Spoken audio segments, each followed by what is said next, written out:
guys, nasa Angeles City tayo. Yan. Okay, ang trabaho natin is driver. Yan. Napakaganda ng Angeles.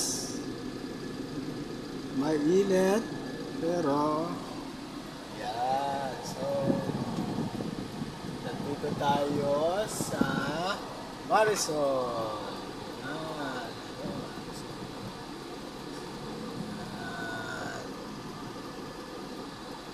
So guys, ayun, nakikita nyo naman, walang traffic sa Marisol. Yan. Palaging traffic dito guys, kaya ngayon, wala, hapon na.